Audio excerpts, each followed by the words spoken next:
आज श्रीमद् भागवत के सप्ताह कथा ज्ञान यज्ञ को अब 14 दिन में कहने के इस पवित्र पावन अनुष्ठान में भागवत के श्री गणेश भागवत के मंगलाचरण में प्रवेश करते हैं। श्रीमद् भागवत की महिमा न तो आज तक कोई पूरी कह सकी है और न ही ये भागवत की पूरी महिमा कभी कही जा सकने वाली है। भगवान की ये महिमा अनंत है तो भागवत की महिमा भी अनंत है। भागवत और भगवान ये दो नहीं है। भगवान का स्वरूप हमारा भावमय स्वरूप होता है और भागवत का स्वरूप शब्दमय स्वरूप है। इसीलिए कल आपने सुना था कि तेनेयं वाङ्मयी मूर्ति स्वरूपेणावतिष्ठते। ये भागवत शब्दमयी भगवान की साक्षात मूर्ति है। पत्थर की मूर्ति को एक कलाकार बनाता है, लकड़ी की मूर्ति को एक कलाकार बनाता है, तांबे की मूर्ति को एक कलाकार बनाता है। उन कलाकारों की कलाओं का एक स्वरूप सामने आता है, परंतु भागवत के रूप में जो भगवान की मूर्ति है ये किसी कलाकार की कला मात्र नहीं है।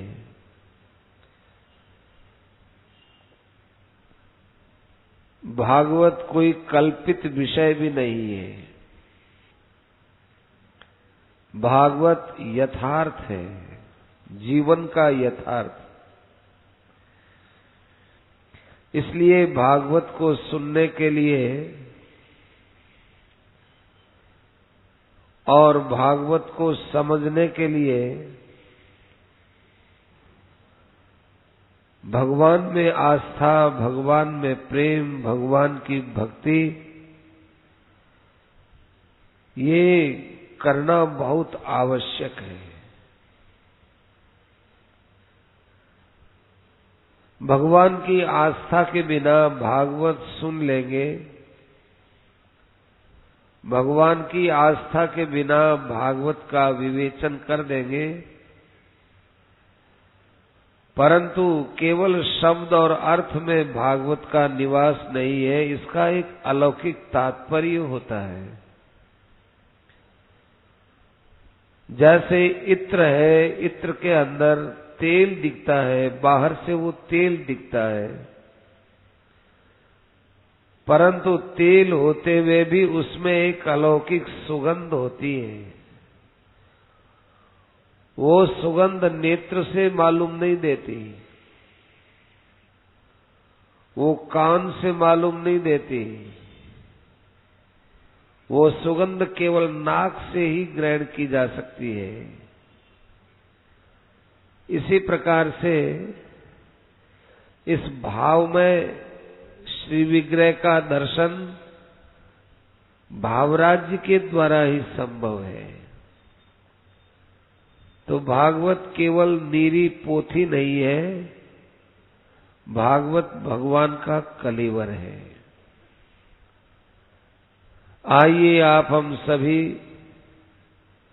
उस परम प्रभु का बहुत बहुत आभार माने जिन्होंने मानव शरीर में हम लोगों को भागवत में बैठने का लिए मौका दिया, जिसके यद्यपि हम अधिकारी नहीं थे, परंतु भगवान ने ये मौका दिया है।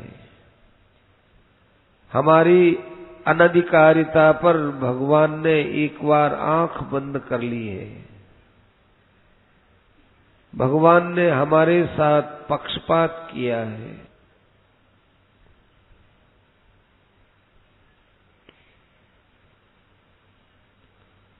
उस कृपालु की कृपालुता की ओर देखें, जिन्होंने हमको कहां कहां से फंसे हुए को निकाल निकाल कर इस भागवत के गोकुल धाम में लाकर बैठाया है। आओ उसी प्रभु के गुणगान को, जैसा वेदव्यास जी ने, सुखदेव जी महाराज ने लिखा और गाया है, अनेक सत्पुरुषों ने उसे सुना है, उसी भागवत को इस कलिकाल में अपने लोग भी सुनकर के अपने जीवन को भगवान के चरणों में समर्पित कर सके।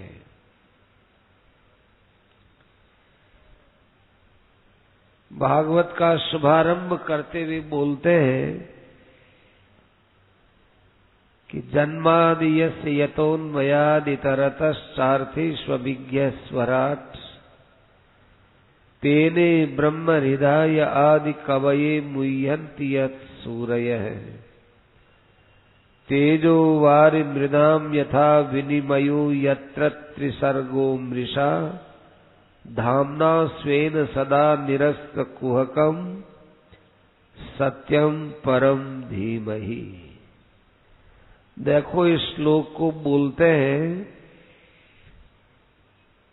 ये शार्दूल विक्रीडितम छंद है। इसमें जहां थोड़ा थोड़ा सा विराम आता है, वहां एक एक करके विलक्षण भाव पैदा होते हैं। उन भावों के लिए ये मंगलाचरण का श्लोक है। आपके हमारे सबके हृदय में एक भाव है कि श्रीमद् भागवत भगवान कृष्ण का पूजक ग्रंथ है। भगवान श्री कृष्ण की आराधना इसमें विशेषता से बताई है, जो बिल्कुल सत्य है। आपको भागवत में ऐसा कोई सा भी स्कंद नहीं मिलेगा जिसमें भगवान श्री कृष्ण का नाम आप नहीं देख पाएंगे। हर स्कंद में कृष्ण का नाम मिलेगा। लेकिन जब मंगलाचरण करने का समय आया तो हमारे वेदव्यास जी महाराज लिखते हैं कि भाई सत्यम परम धीमहि, मैं परम तत्व जो सत्य है उसका ध्यान करता हूं। ध्यान करता हूं नहीं कहा, धीमहि। धीमहि ये शब्द है ना, ये वैदिक शब्द है।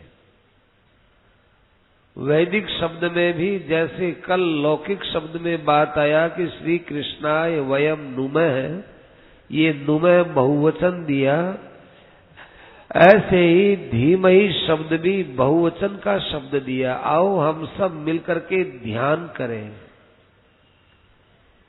कि बाबा क्या ध्यान करें? कृष्ण का ध्यान करें कि राम का ध्यान करें? कि भाई यदि मैं कृष्ण के ध्यान के लिए कहूंगा तो संभवतः शैव हमारे पंडाल में नहीं आएंगे। यदि कह दें कि नहीं शिवम परम धीमहि, तो कार्ष्णी बोल देंगे कि भागवत में तो कृष्ण ओतप्रोत है, छाए हुए हैं। आप ये मंगलाचरण के द्वारा शिव जी को बीच में लाकर हमारी आराधना को, हमारी निष्ठा को डावाडोल क्यों करते हैं? अच्छा चलो हम रामम परम धीमहि कह देते हैं, तो कह देते हैं कि रामम परम धीमहि बोलते हो तो आप रामायण सुनाओ, भागवत सुनाते हो तो कृष्णम परम धीमहि कहो। परंतु इसमें कृष्ण भगवान के अनुयायी प्रसन्न हो जाएंगे। हमारे शैव हैं, उनका भी तो कल्याण करना है। वो शैव लोग कहेंगे कि भाई जब आपने भागवत को एक जगह सीमित कर दिया तो ठीक है, हम हमारी शिव जी की पूजा करके कल्याण करेंगे, आपके भागवत में हम क्यों आए? हम तुमको एक नई बात बताते हैं कि सत्यम परम धीमहि, परम सत्य का ध्यान करें।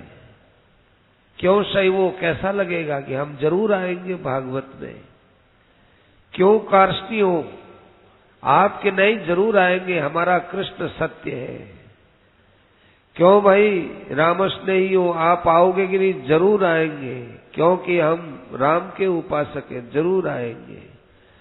अच्छा, क्यों भाई निर्गुण सन्यासी हो, आप आओगे कि नहीं? जरूर आएंगे। सत्यम परम धीमहि कहते ही भागवत की एक तरह से व्यापकता सिद्ध होती है। भागवत ने सभी की आराधना को कितना ऊंचा स्थान दिया है। सत्यम परम धीमहि। एक आर्य समाजी सज्जन थे, उनके मन में ये बात बैठी हुई थी कि भागवत तो केवल ये कृष्ण की बात करने वाले और रासलीला करने वाले यही लोग भागवत में यही बातें आती होंगी, यही मानते होंगे। उसकी भागवत को बिना पढ़े यही श्रद्धा रही। ऐसा करते करते एक बार कोई देव योग से ऐसा ही काम पड़ा कि जहां उसका मकान था, उस मकान के पास एक बहुत बड़ी जगह, वहीं पर भागवत का आयोजन हुआ। तो उसको अब वो क्या करे? वो मना थोड़ी कर सकता है कि भाई भागवत का आयोजन मत करो, क्यों? उसकी जमीन नहीं। तो उसके मन में आए कि हम लोग आज तक सुनते ही रहे कि भागवत में तो केवल कृष्ण का और गोपियों का नाच गान है, और क्या हो सकता है? भागवत तो क्या है, लेकिन चलो अपने पास में हो रही सुने देखें। तो वो अपने झरोखे में बैठ गया और भागवत सुनने लगा। लेकिन जिस वक्त इसने पहला मंगलाचरण सुना, मंगलाचरण का जब श्लोक और भावार्थ ये सब वो सुनने लगा, तो उसके मन पर असर पड़ा कि भागवत केवल कृष्ण का ही कुछ वर्णन करता हो, ऐसी बात लग तो नहीं रही है मंगलाचरण में। मंगलाचरण भी इसका लंबा चौड़ा ही था। तो उसकी व्याख्या सुनते सुनते सुनते उसने विचार किया कि नहीं, भागवत एक सुनने लायक ग्रंथ है। तो पहले दिन कथा सुनी, कोई अटपटी बात नहीं लगी। दूसरे दिन सुनी, तीसरे दिन सुनी, और चौथे दिन भगवान का जन्म हुआ, अवतार हुआ। पांचवें दिन में नंदोत्सव हुआ, और उसके बाद जब रास पंचाध्यायी का विवेचन सुना, तो उसने मन में आया अब तो जरूर कोई न कोई ये कृष्ण की ऐसी बातें कही जाएंगी जिसमें हम लोग सोचते हैं वो सही होगा। लेकिन जब रास पंचाध्यायी का विवेचन सुना तो उसको कहीं कोई गंध भी नहीं आई। फिर उसने छठे और सातवें दिन पूरी कथा सुनने के पश्चात अंत में उसने अपनी धारणा बदली, और उसने स्वयं ने ये बात कही कि बिना किसी पुस्तक को पूरा पढ़े, बिना समझे, बिना उसके विषय में मनचाहा गलत निर्णय करना सबसे बड़ी बड़ी गलती है। उसकी भागवत में आस्था हुई और वो भागवत को पढ़ने लगा। फिर भी उसकी ज्ञान योग में विशेष आस्था थी, तो उसको हमने ज्ञान योग के विशेष विशेष स्थल बताए, समझाए कि ये स्थल आप पढ़ो। तो और शास्त्रों की अपेक्षा भागवत का जो ज्ञान योग था उसको और सरल और सरस लगा। तब उसने ये पूरी भागवत फिर पढ़ी, बड़े मन लगा करके पढ़ी, और फिर तो वो जहां भी भागवत होते ही वहां पर भागवत को बड़े प्रेम से सुनता, और उसकी अपनी सोची समझी सब अटकलें उसकी कहीं की कहीं चली गई। तो बिना सोचे समझे हम लोग किसी भी ग्रंथ के बारे में कुछ भी निर्णय करके बैठ जाते हैं। इसलिए भागवत ने सोचा कि दुनिया में तो ऐसा होना संभव है और हुआ ही करता है, तो सत्यम परम धीमहि, हमारे व्यास जी महाराज त्रिकालदर्शी है, साक्षात भगवान की ज्ञान कला ही अवतरित हुई है। उन्होंने सत्यम परम धीमहि कह करके सबका आह्वान किया और सबको भागवत में बैठने के लिए एक अवकाश दिया, मौका दिया, अवसर दिया। परम सत्यम धीमहि, देखो सत्य के साथ परम लगा है वो। परम सत्यम माने परम सत्य बताते हैं हम आपको, परम सत्य, खास सत्य, मनचाहा सत्य नहीं। कोई कह देगा साहब हम तो संसार को सत्य मानते हैं, भोगों को सत्य मानते हैं, क्या अच्छी बात है, आप मानो भले ही, हम तो परम सत्य को चाहते हैं। बोलो परम सत्य है क्या? कि परम सत्य तो नहीं है, बस परम सत्यम धीमहि। ये सत्यम परम धीमहि हमारे व्यास जी को इतना प्रिय लगा कि एक बार लिखने से उनको तृप्ति नहीं हुई। जब ये भागवत का उपसंहार करेंगे अंतिम दिन, उस दिन भी ठीक ये का ये पद आएगा, सत्यम परम धीमहि। उस परम सत्य का हम ध्यान करते हैं कि कौन सा है जी वो परम सत्य, जरा अब उसकी व्याख्या करते हैं। देखो व्याख्या इसकी क्या करे कोई, इसकी व्याख्या जन्म भर तक करते ही चले जाओ। इस श्लोक के अच्छे अच्छे विद्वानों ने 108 अर्थ किए हैं, 108 अर्थ। अब एक दिन में एक अर्थ का यदि विवेचन किया जाए तो एक ही श्लोक के ऊपर बोलते रहो, भागवत कहीं रह जाएगी। परंतु इतना जरूर है कि इस श्लोक के ऊपर पूरी भागवत की कथा अवलंबित है। इस श्लोक को आप बहुत ध्यान से देखो। एक बात बताएं आपको कि जोधपुर के जो सत्संगी माताएं, बहनें, भाई लोग हैं, इनकी एक विशेषता हमारे पर असर पड़ती है, एक बात का प्रभाव पड़ता है। आप लोग कोई बातें नहीं करते, कोई कचर पचर नहीं करते, कोई बीच में बाधा नहीं करते, कि आपकी अवधानता बनी रहे। ऐसे ही आप लोग जो है सन्मुख होते हुए सुनेंगे तो आपको, अब भाई भागवत तो एक अथाह सागर है, इस सागर में तो रत्न बिखरे पड़े हैं। हम लोगों की तो इतनी गति नहीं है कि हम इसके रत्न लाला करके और नए निकाल सके, इतनी योग्यता नहीं। अथाह सागर है, अथाह सागर, पानी का सागर तो फिर भी भाई इसमें कई अंत आता होगा, लेकिन भागवत रूपी सागर का कोई अंत नहीं है। हमारी छोटी सी बुद्धि है और कोई विशेष ज्ञान भी नहीं है। अपन लोग तो क्या कर सकते हैं, पिछल पिछल जैसे कोई समुद्र के किनारे बैठा बैठा नहाले अपना, ऐसे अपने तो पास में किनारे पर बैठ रहे। इसके अंदर का था तो भाई बड़ा विचित्र है। परंतु पास में नहाते हैं, उसमें भी हमको पवित्रता मिलती है, नहाते हैं तो शांति मिलती है, ठंडक मिलती है। अंदर तो जाने कितनी कितनी बात होगी। आप इसी प्रकार की शांति से सुनिए रहिए। वो परम सत्य क्या है तो बताते हैं कि जन्माद यस्य यतोन्वयाद इतरतश्चार्थी स्वविज्ञ स्वराट। यतो अस्य जन्मादि, सबसे पहला तो यह है, यत है अस्य जन्मादि। यत है माने जिस सत्य पर ब्रह्म परमात्मा से, जिस सत्य तत्व से, अभी परमात्मा भी नाम नहीं लिया, अभी तो सत्य नाम लिया है। एक व्यक्ति ने पूछा कि सत्य का अर्थ क्या है? सत्य का अर्थ होता है जो रहने वाला होता है, उसका नाम सत्य है, जो रहता है। जो बात है, जो है, उसका नाम सत्य है। अब वो है क्या कि भाई अब है की व्याख्या कैसे करें? अब है की व्याख्या को कैसे बताएं कि है, तो नहीं को बताने से है का ज्ञान होगा।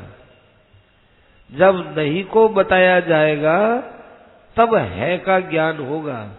है कोई ऐसी स्थूल चीज नहीं है कि यूं बता दे उसको ये है। नहीं का ज्ञान होने पर है का ज्ञान होगा। और एक बात और है कि हम लोगों को परमात्मा का ज्ञान नहीं है, ये कोई अज्ञान नहीं है, ये कोई बाधा नहीं है। हम लोगों को संसार का यथार्थ ज्ञान नहीं है, यही सबसे बड़ा अज्ञान है। सोच लिया कि भाई ज्ञान नहीं, हम तो जानते नहीं है। तो भाई पुस्तक की बात नहीं जानते, हम भाषा नहीं जानते, हम और कुछ नहीं जानते, परंतु जो है हम कई चीजें ऐसी हैं जिनको जानते हैं लेकिन मानते नहीं है। इसलिए शास्त्र में ज्ञानाभावम अज्ञानम नहीं कहा। ज्ञान का जो अभाव है उसका नाम अज्ञान नहीं है। तो किंचित ज्ञानम अज्ञानम, जिसके विषय में हम थोड़ा सा जानते हैं, थोड़ा सा नहीं जानते, उसका नाम अज्ञान है। किंचित ज्ञानम अज्ञानम, तो जो ज्ञान का जो कैंचित है, माने जो उसका कुछ पना है, वो कुछ पना होना और कुछ पना न होना, बस वो अज्ञान है। तो अब सत्य को बताते हैं कि भाई सत्य क्या है, कि यतो अस्य जन्मादि, यतः सत्यात् अस्य जगतः जन्मादि। जन्मादि का अर्थ इसका जन्म, इसकी स्थिति और इसका प्रलय। जिस परमात्मा से इस जगत की उत्पत्ति होती है और जिस परमात्मा से जगत की स्थिति देखी जाती है और जिस परमात्मा से इस जगत का प्रलय होता है, जिस परमात्मा में ये प्रलय होता है, वो सत्य है। सत्य वही है, सत्य। बताया था ना कि एक आदमी ने पूछा कि सड़क कहाँ जाएगी? कहते सड़क नहीं जाएगी, आप ही जाओगे। सड़क अपनी जगह है, सड़क के ऊपर से जाएंगे आएंगे, जाएंगे आएंगे, पर सड़क अपनी जगह है। यदि सड़क न हो तो आपकी गाड़ी नहीं चल सकती, हम लोग भी नहीं चल सकते। ऐसे ही जगत है, ये किससे पैदा होता? क्योंकि ये तो पैदा तो होता है, इसमें तो संदेह है नहीं। क्यों पैदा होता दिखता है हमको।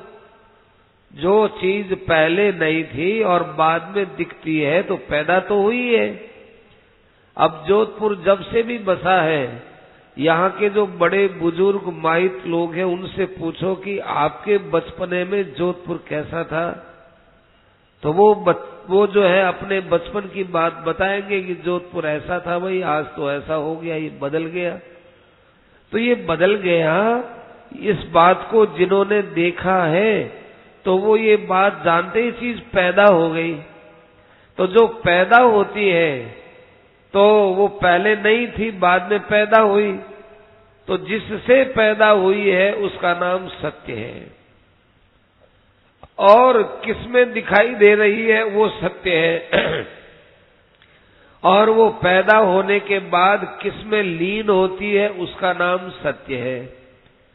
तो हमको तो पैदा होती हुई चीज दिखती है और हमको नष्ट होती हुई चीज दिखती है, पर किससे पैदा हुई और किसमें लीन हुई वो हमारे देखने में नहीं आता।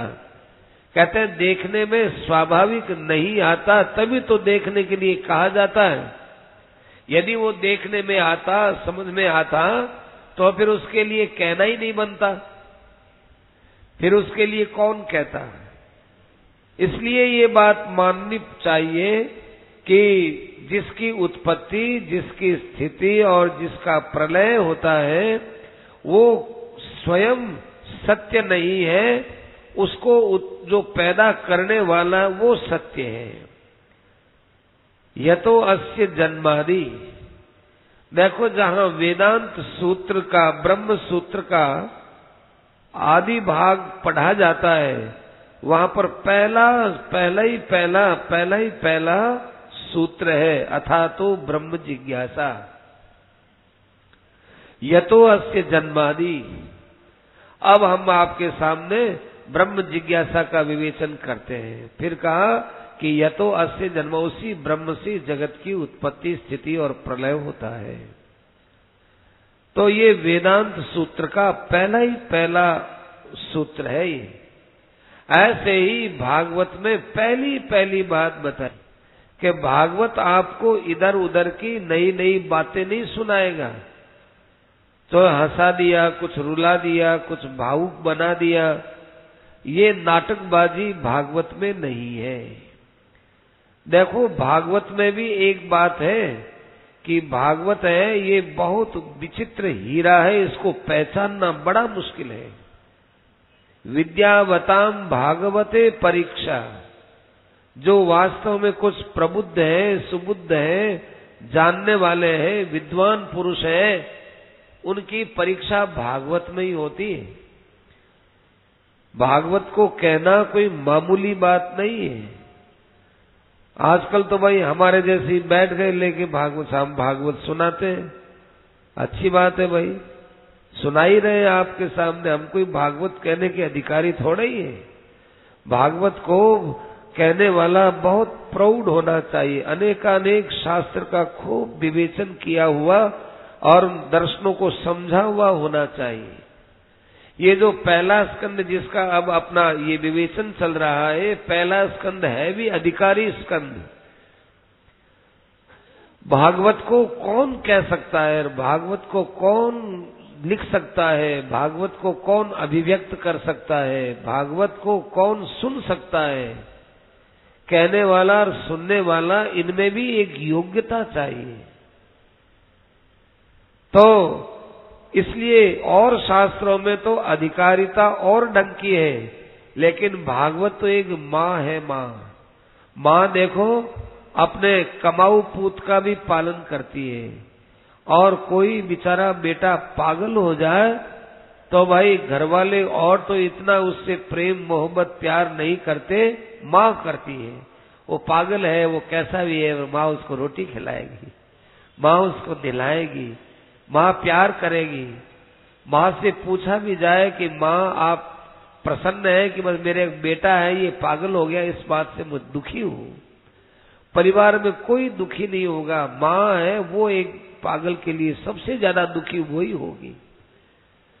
ऐसे ये भागवत एक माँ है, ये हम सबको समेटती है। भाई आप अपने को अनधिकारी मत मानो, आ जाओ मेरे यहाँ आ जाओ।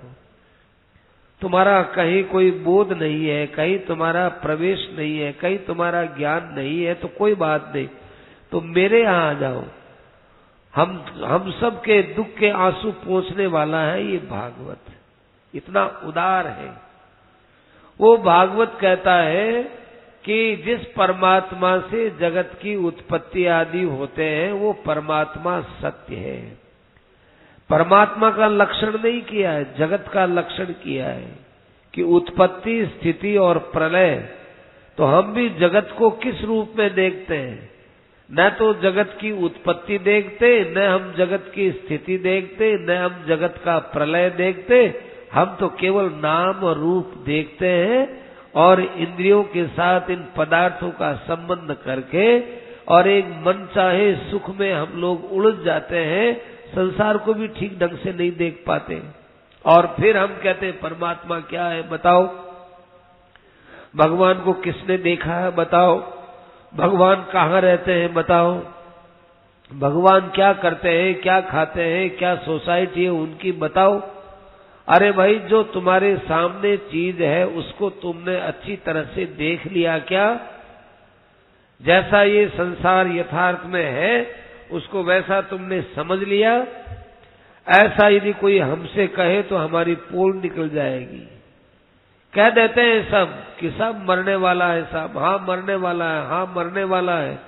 हम हाँ में हाँ मिलाते जाएंगे, परंतु मरने वाला कहते कहते भी संसार से अपना आकर्षण नहीं हटाते। मरने वाला है फिर आकर्षण किस बात का? जब मालूम है कि एक दिन हमारा शरीर जाएगा, हम निश्चित रूप से यहाँ नहीं रहेंगे, फिर यहाँ के प्राणियों में और यहाँ के पदार्थों में मोह किस बात का? हम जानते हैं, लेकिन जानते हुए भी उसको भीतर से स्वीकार नहीं करते। देखो सांप है ना, सांप हमको देखो सबसे कोमल होता है सांप। सांप के यदि शरीर के हाथ लगे बहुत कोमल कोमल, बड़ा चिकना चिकना, बड़ा अच्छा लगता है, पर हम जानते हैं और भीतर से मानते हैं कि इसके अंदर जहर है, इसका यदि हाथ लगा लिया ये खा जाएगा और मर जाएंगे। सांप की कोमलता हमारे हृदय में असर नहीं करती, हमको प्रसन्न नहीं करती, क्योंकि हमें मालूम है कि सांप खा जाएगा। ऐसे ही क्या हम जगत को मरने वाला समझते हैं, परंतु इसमें से हमारा अपने इंद्रियों से संबंध करने का भाव क्या नष्ट होता है? नहीं हुआ। इसलिए भागवत कहते हैं सत्यम परम धीमहि, आओ आओ हम सत्य तत्व का चिंतन करें, ध्यान करें। ध्यान करने का अर्थ है उससे हमारी नजदीकता बढ़नी चाहिए। एक तो ध्यान होता है हम लोग नेत्र बंद करके भगवान के स्वरूप का ध्यान करते हैं, वो तो ध्येय है ही, सभी जानते हैं। पर ध्यान का असली अर्थ है कि हम उसके पास आए। वैसे ध्यान के लिए ध्येय चिंतायाम आता है कि ध्यान माने कि हम उसका चिंतन करें। चिंतन करने का अर्थ होता है कि मन का सहारा लो, बुद्धि का सहारा लो, इंद्रियों का सहारा लो। इनके सहारे बिना ध्यान नहीं होता, चिंतन नहीं होता। परंतु यहां जो ये बात बोलते हैं, वैदिक शब्द का प्रयोग किया कि धीमहि, यहां धीमहि का अर्थ है कि हम लोग जो है ये परमात्मा के सत्य के समीप आए, उस सत्य के पास में आए। और वैदिक शब्द देने का अर्थ क्या हुआ? लौकिक, देखो भागवत में कहीं कहीं वैदिक शब्द आएंगे, बहुत कम जगह आएंगे। एक वैदिक संस्कृति होती है और एक ही हमारी लौकिक संस्कृत होती है। वैदिक शब्दों में और संस्कृत शब्दों में थोड़ा अंतर होता है। ये जो पुष्पांजलि वगैरह दी जाती है, बोलते हैं ना, इनमें अधिकांश शब्द वैदिक होते हैं। और वैदिक शब्दों के बोलने में स्वर आदि का बहुत ध्यान रखना पड़ता है। और लौकिक संस्कृत होती है, ये व्याकरण आदि के सूत्रों से पुष्ट हुई उसके नियम अलग होते हैं। तो ये जो वैदिक शब्द दिया धीमहि, इसका अर्थ क्या हुआ कि ये बहुत बड़े गंभीर अर्थ को बताने वाली है कि आप आओ और उस सत्य के पास में बैठो, सत्य के निकट बैठो। आपको सत्य के पास बैठने का पूरा पूरा अधिकार है। और दूसरी बात यह भी है कि धीमहि शब्द है ना, अब क्या बताएं, क्रियापद होते हैं वो परस्मै पद और आत्मे पद, दो पद होते हैं इनमें।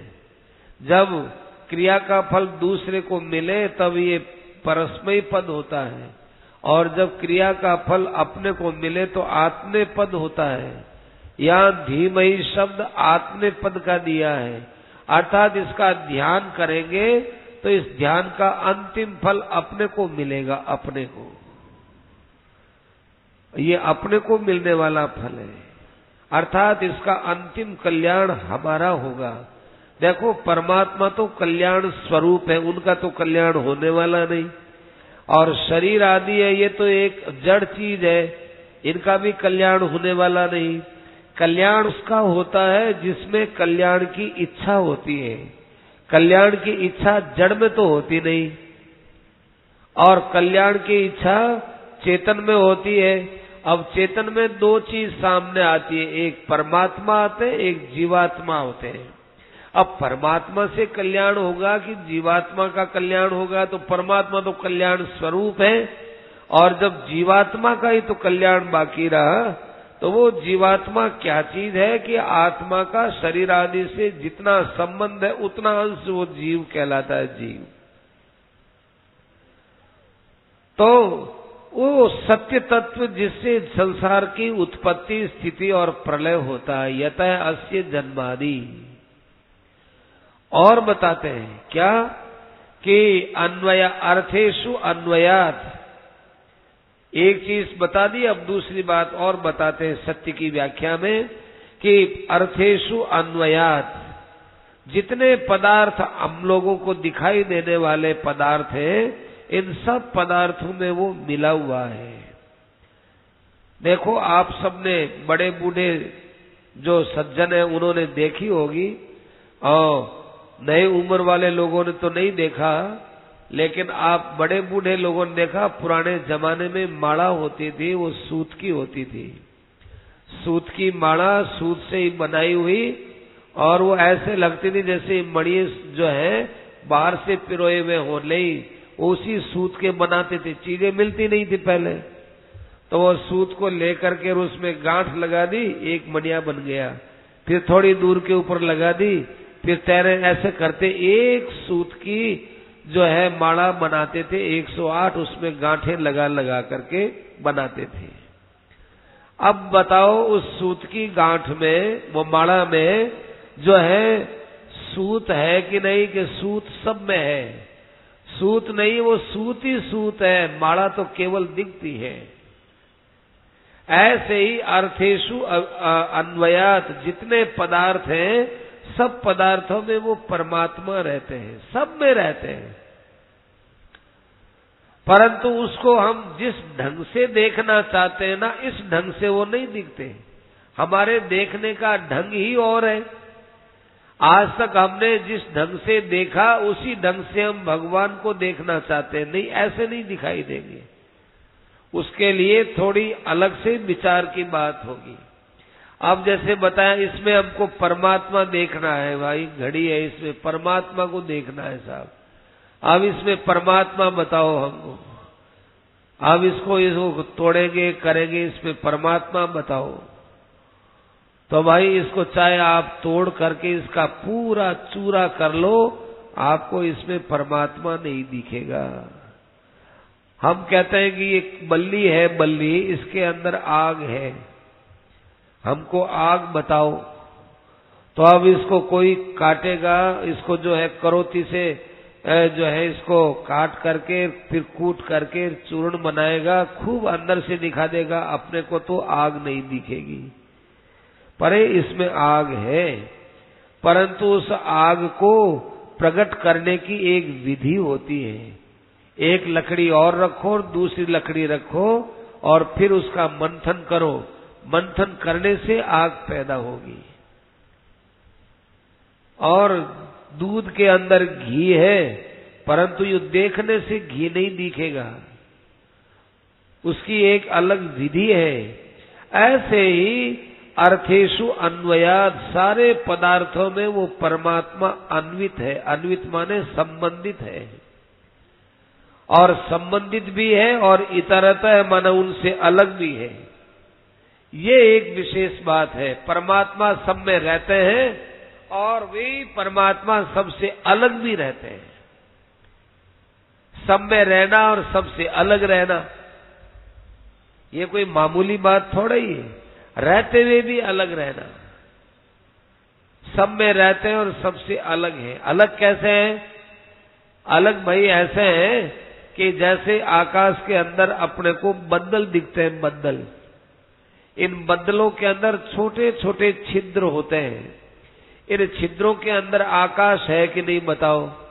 छोटे छोटे जो छिद्र हैं उनमें आकाश है। और आकाश को अचल बताया गया है। आकाश है, ये अचल रहता है, अचल, हिलता नहीं है आकाश।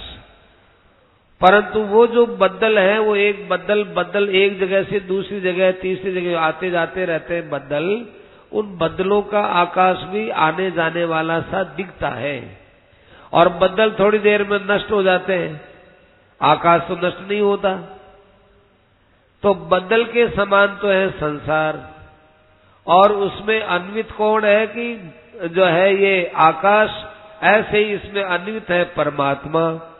तो जगत तो पैदा होता है, नष्ट होता है, पैदा होता है, नष्ट होता है, लेकिन परमात्मा उसके साथ ज्यों के त्यों रहते हैं, उसमें कोई अलगाव नहीं होता। अभी जैसे सड़क का उदाहरण दिया, तो सड़क के बिना गाड़ी चल नहीं सकती। सड़क से ही गाड़ी चलती है, पर गाड़ी और सड़क दोनों मिले हुए हैं क्या? कि मिले हुए भी हैं और अलग भी है। यदि गाड़ी और सड़क दोनों मिले हुए न हो तो गाड़ी चल नहीं सकती, और यदि बिल्कुल मिले हुए हो, चिप जाए एक जगह, तो गाड़ी चल नहीं सकती। गाड़ी अलग होने से ही चल सकती है। गाड़ी अलग है और सड़क अलग है, पर गाड़ी में गति है, सड़क में गति नहीं है। इसलिए गाड़ी आएगी जाएगी, वो कभी लाल रंग की आएगी, कभी सफेद रंग की आएगी, कभी दाहिनी ओर जाएगी, कभी बाईं ओर जाएगी। सड़क अपनी जगह ज्यों का त्यों है। ऐसे अर्थेषु अभिज्ञ है और अर्थेषु इतरतः है। सारे पदार्थों में अन्वित भी है और सब पदार्थों से व्यतिरिक्त भी है। ये व्यतिरिक्त माने अलग है, अलग है भी और नहीं भी है। ये कोई भाषा अटपटी नहीं है। और अटपटी तो इसलिए है कि है और नहीं है कैसे बोलते हो। अरे किस दृष्टि से है, वो दृष्टि किस प्रकार से है। लोगों की, हम लोगों की जो दृष्टियां होती है उस दृष्टि को लेकर बताते हैं कि है, और हम लोगों की दृष्टि से ही बताते हैं कि भाई नहीं है। जैसे माँ के साथ बच्चा गया और बच्चा गया, बच्चा ये देखो माई माई, और देखो माँ, वो देखो वो कागड़ा, वो देखो कौवा है, कौवा कहाँ, वही कौवा है। अब 5-10 दिन के बाद में वो माँ कहेगी कि बच्चा देख भाई बेटा आज उस घर चले अपने। कौन से घर माँ? कि वो उस दिन तूने वो जो कौवा देखा था ना वो घर। अब आज वहां कौवा थोड़ा ही है, आज वहां कौवा नहीं है, लेकिन माँ ने उस बच्चे को उस घर का बोध कराने के लिए और घरों का निषेध करके उसका बोध करा दिया। ऐसे ही जो है सबका निषेध करने के बाद में जो रहता है, सबके न रहने पर भी जो रहता है उसका नाम सत्य है। पदार्थ है तब भी वो रहता है और पदार्थ नहीं रहते तब भी वो रहता है, उसका नाम सत्य है। यह एक तरह से सगुण निराकार की व्याख्या हुई है। देखो भगवान के अनेक रूपों में खास 3 रूप हैं। एक तो निर्गुण निराकार रूप, एक सगुण निराकार रूप, एक सगुण साकार रूप।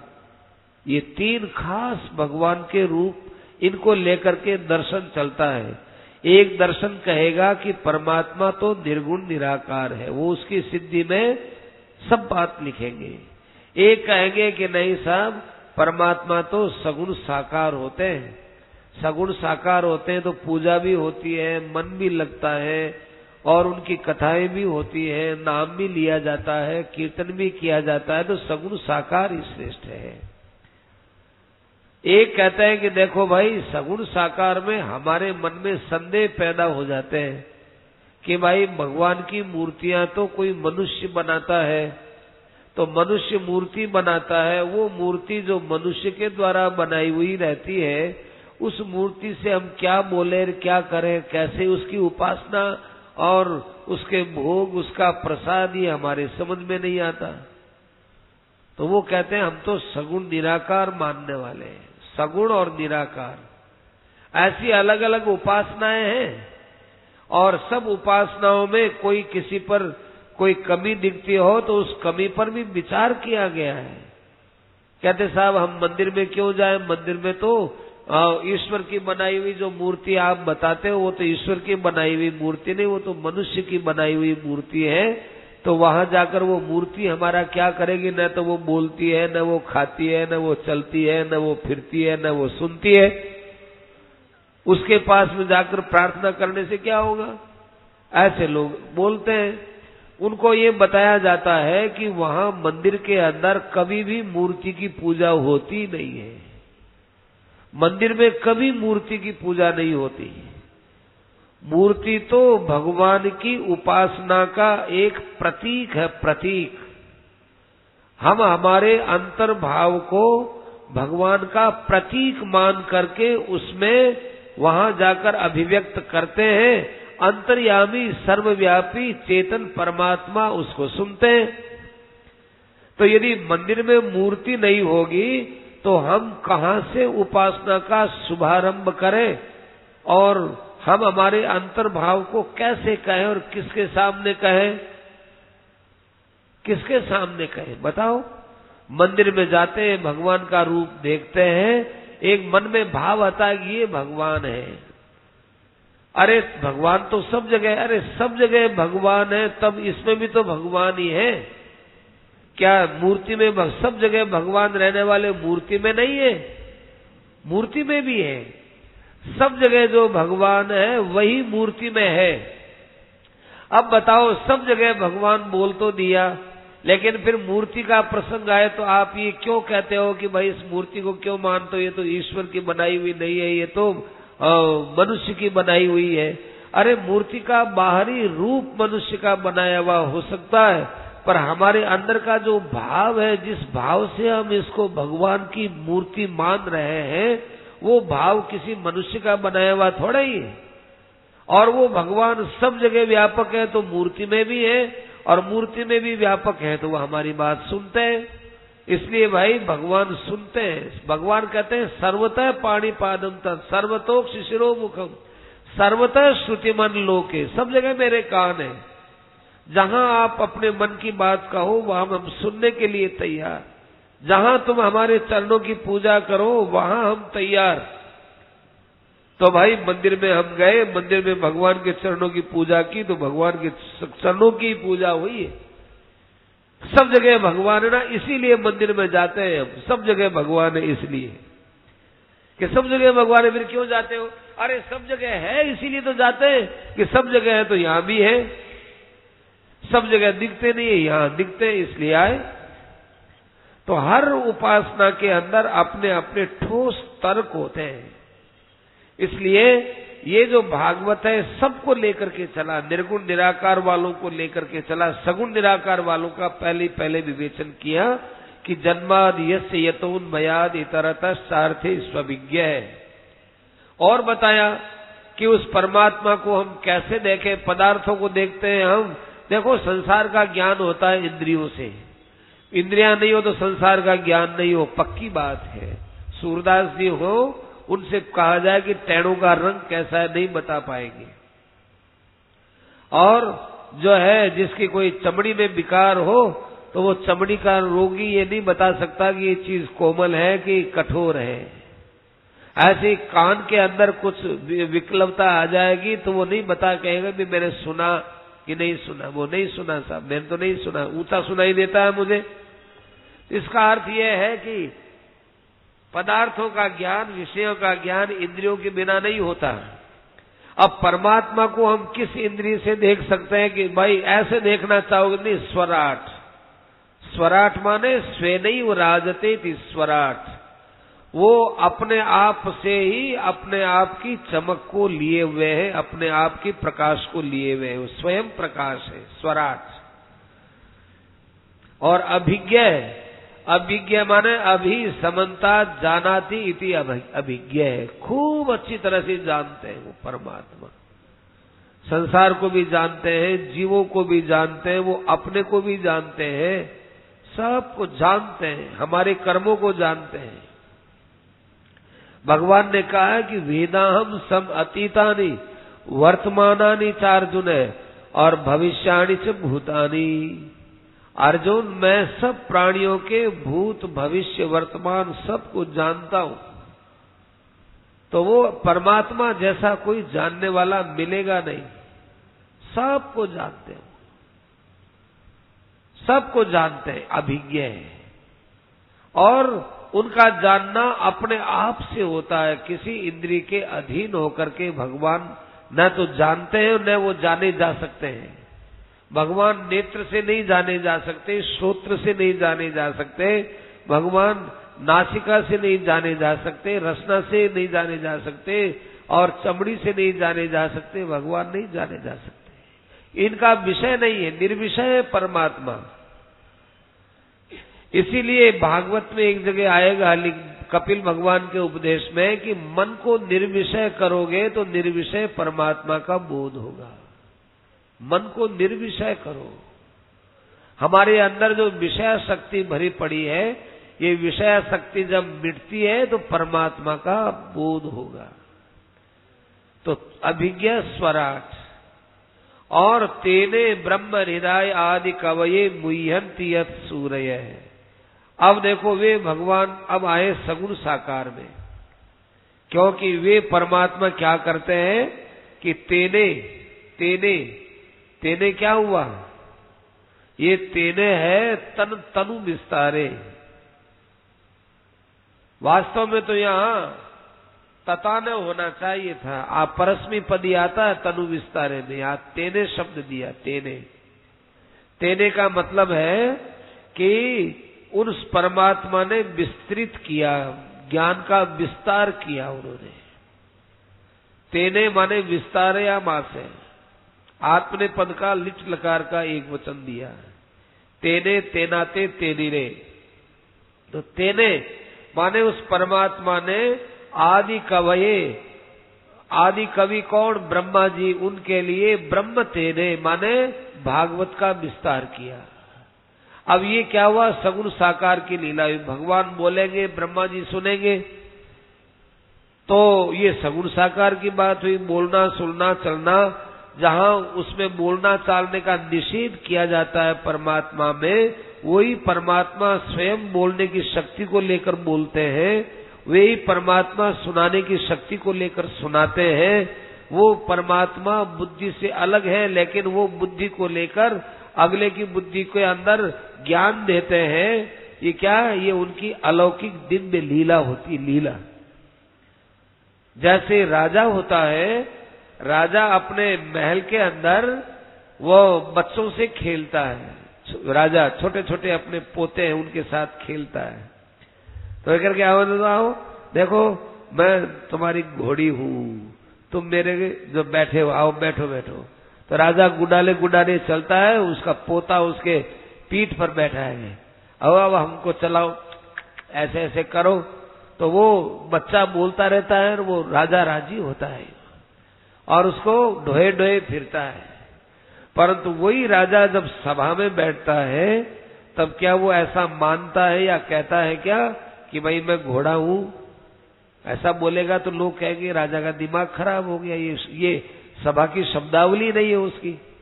लेकिन वही राजा अपने परिवार में ये बोलता था पोतों के सामने। क्यों? ये लीला है। उसने प्रेम के लिए, खिलाने के लिए, बच्चों को आनंदित करने के लिए उसने ऐसी बात कही। ऐसे ही भगवान सब इंद्रियों से अतीत है, इंद्रियों के विषय नहीं है, पर वे ही भगवान लोगों के कल्याण के लिए ये शरीर भी धारण करते हैं, इंद्रियां भी धारण करते हैं, धाम में भी आते हैं और आकर के लीला करते हैं। उस लीला में भगवान की सर्वोत्तम लीला क्या है कि उन्होंने ब्रह्मा जी को भागवत सुनाया। ऐसी भागवत सुनाई ब्रह्मा जी को कि देखो बेटा, तुम संसार को बना तो रहे हो, पर इस बनाने का उद्देश्य क्या होना चाहिए वो तुम भागवत सुनोगे तो पता चलेगा। तो महाराज सुना दो। तो फिर भागवत सुनाया। भागवत क्यों सुनाया कि ब्रह्मा जी ने कहा महाराज कोई आदमी छोटा सा काम करता है उसको अभिमान हो जाता है, छोटा सा काम करे अभिमान हो जाता है। और मुझे आप सृष्टि रूप कर्म में लगा रहे हो, मुझे अभिमान हो जाएगा, और मुझे अभिमान हो जाएगा तो महाराज मैं कहां जाऊंगा फिर। इसलिए आप मुझे सृष्टि कर्म में लगाने से पहले ऐसा ज्ञान दीजिए जिसमें अभिमान न हो। तब भगवान ने उनको भागवत सुनाई, चतुश्लोकी भागवत। तो ये भगवान की सगुण साकार लीला है। तो तेने ब्रह्म हृदय, ब्रह्म का अर्थ भागवत। तेने ब्रह्म हृदय, हृदय मन अपने हृदय से कही, संकल्प में लेकर के कही, भगवान की कृपा हुई, कृपा। देखो जन्माद यस्य यतोन्वयाद इतरतश्चार्थे स्वविज्ञ स्वराट, इसमें पहला स्कंद, दूसरा, तीसरा, नहीं तीसरा, चौथा, पांचवा ये स्कंद हो गया। इन स्कंदों में यही बात आएगी, जन्माद यस्य यतोन्वयाद। और तेने ब्रह्म हृदय आदि कवे, यहां ये छठा सातवां ये स्कंद आते, छठा सातवां आठवां, उनमें ये कथाएं आती, भगवान की कृपाओं की कथा आती है। छठा स्कंद तो भगवान का कृपा का नाम से ही भरा हुआ है। तो भगवान ने कृपा करके भागवत सुनाई हो।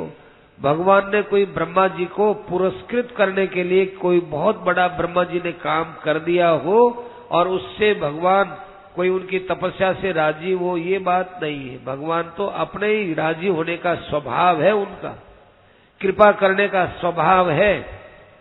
उसके कारण से भगवान ने ये भागवत सुनाई। ये हो गई सगुण साकार की लीला।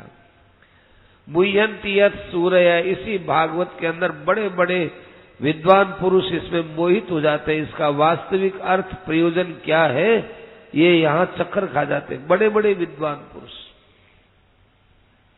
अब बताते हैं निर्गुण निराकार की कि तेजो वारि मृदाम यथा विनिमयो यत्र त्रिसर्गो मृषा।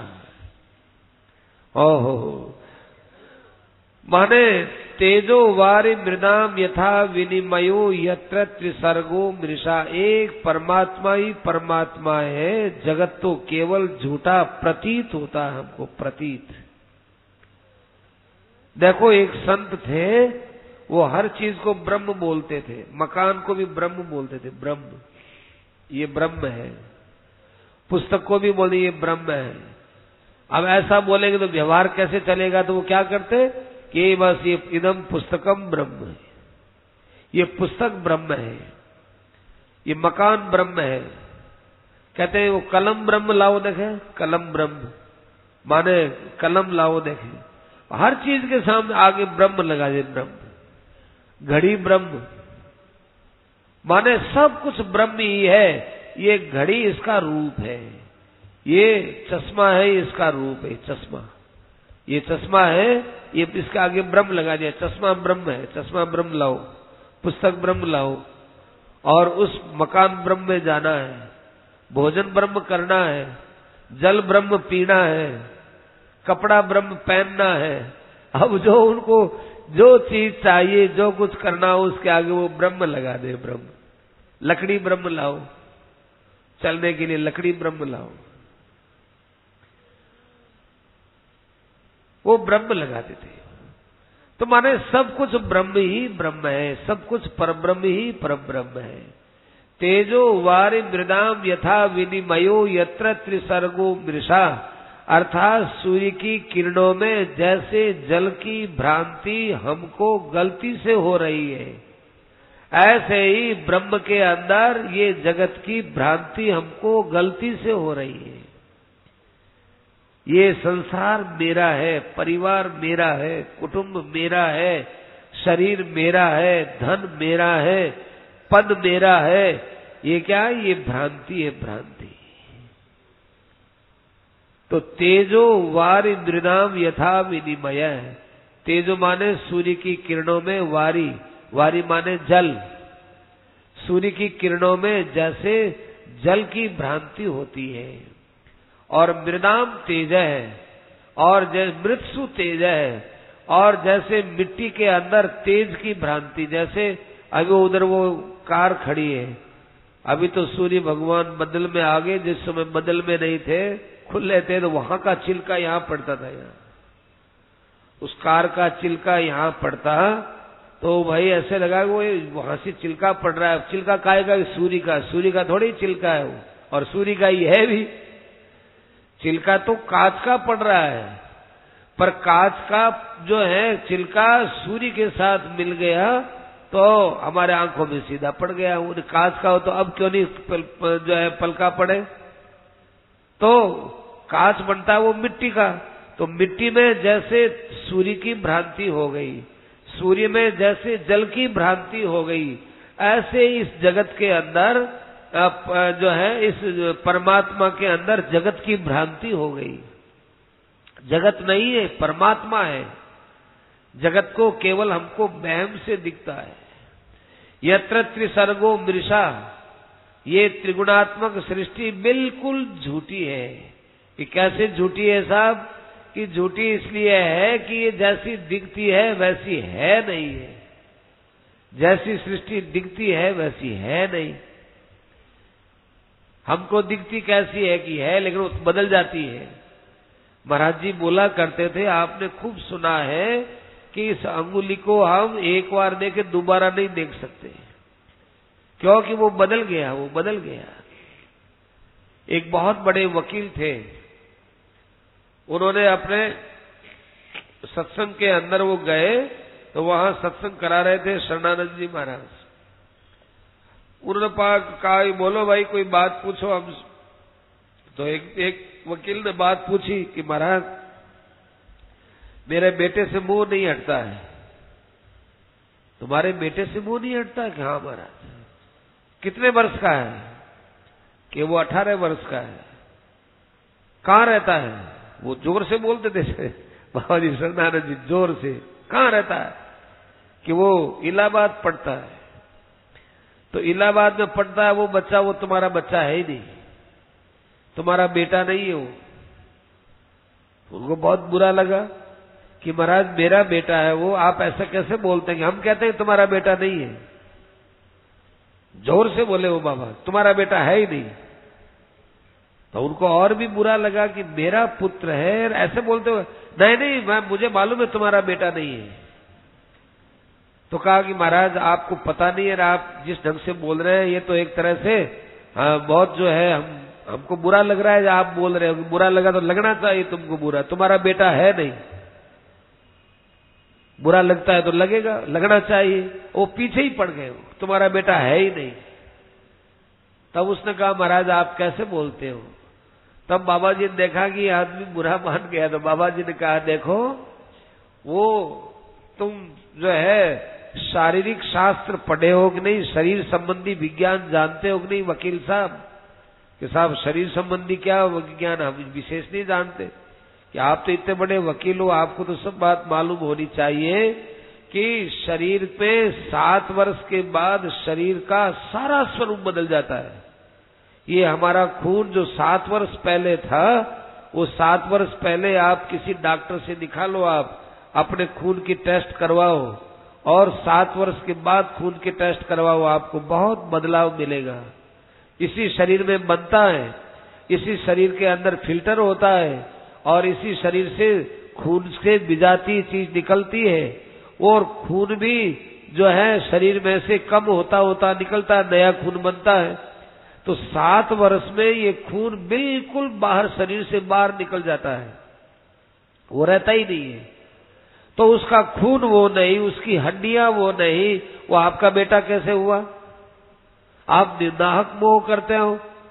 आपका बेटा है ही नहीं और आप कहते हो मेरा बेटा है। 7 वर्ष में तो बदल गया वो। कितने वर्ष का बताया गया? 18 वर्ष का बताया, पढ़ रहा है वो। 18 वर्ष का बोल गया तो वो आपके वहां 7 7 दूनी 14, 2.5 बार तो बदल गया वो। क्या और कितना आप सुनोगे उसके विषय में?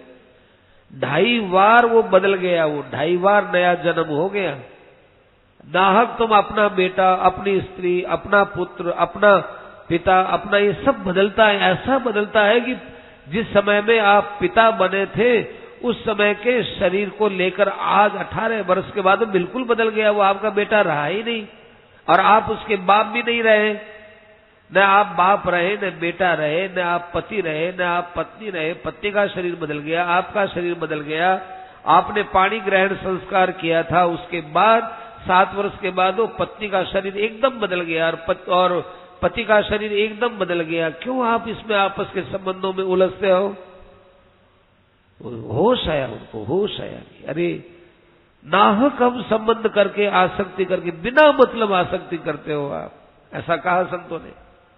तो तेजो वारि मृदाम यथा विनिमयो यत्र त्रिसर्गो मृषा, ये सारी की सारी सृष्टि वास्तव में मृषा माने झूठ है। नाहक हम इसको सत्य मान करके चल रहे हैं, वास्तव में झूठी है और सत्य मानते हैं हम। उसका क्या इलाज है? देखो, जो आदमी सोया हुआ है उसको तो जगा सकते हैं, लेकिन जो जागता हुआ सो रहा है उसको आप जगा सकते हो क्या? जान करके यूं लेटा हुआ है, जागा हुआ, जगे हुए को सोया हुआ समझ करके उसको कोई जगाओ तो भाई नहीं जग सकता। वो सोए हुए को जगा सकते हैं। तो यह बहुत गहराई से देखने के लिए बोलते हैं कि सृष्टि को जरा गहराई से देखो कि तेजो वारि मृदाम यथा विनिमयो यत्र त्रिसर्गो मृषा, ये बिल्कुल झूठा है। और तुम्हारे ऊपर जो काम क्रोध लोभ आदि का आवरण आया वो कैसा है? वो कैसा है कि धामना स्वेन सदा निरस्त कुहकम, माने वो एक तरह से धुंध के समान अज्ञान है, धुंध के समान। एक तो होती है काली रात, एक होती है धुंध।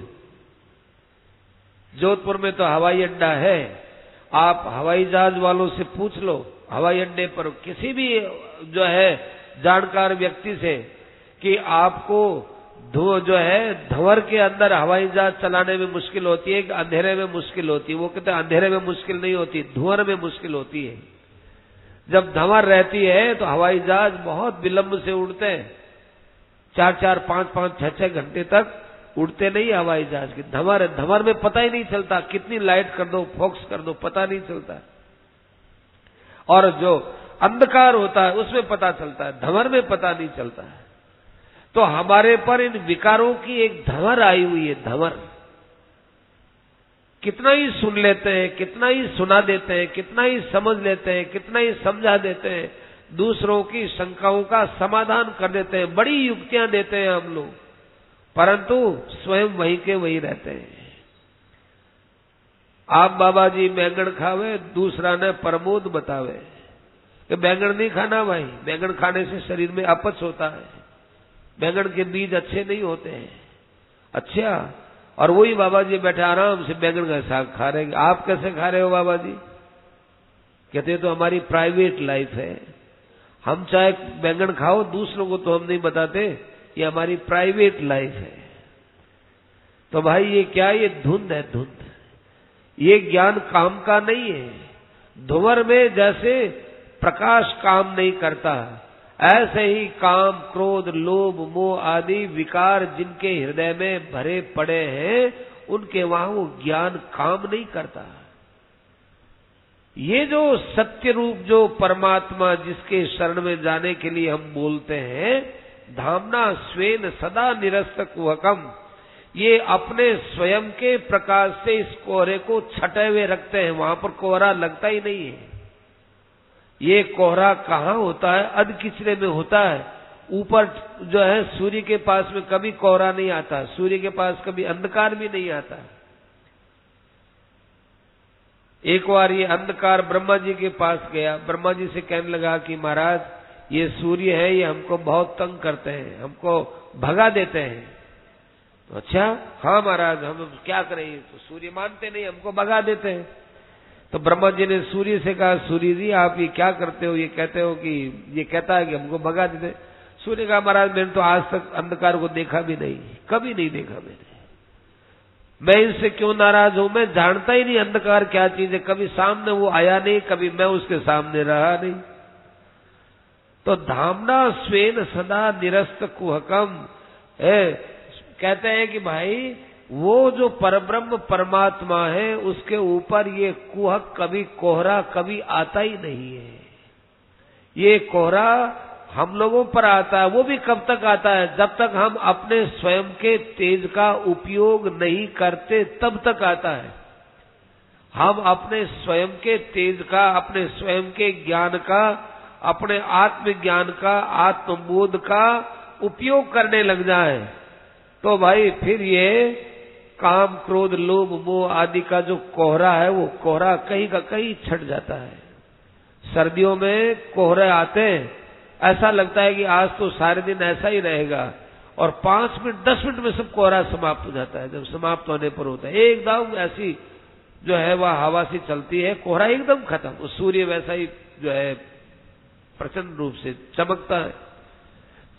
तो भाई वो सत्य तत्व ऐसा है कि अपने तेज से सब कोहरों को समाप्त कर देता है। ऐसे सत्य तत्व को आप हम सभी स्वीकार करें, उस सत्य के पास में हम लोग बैठे।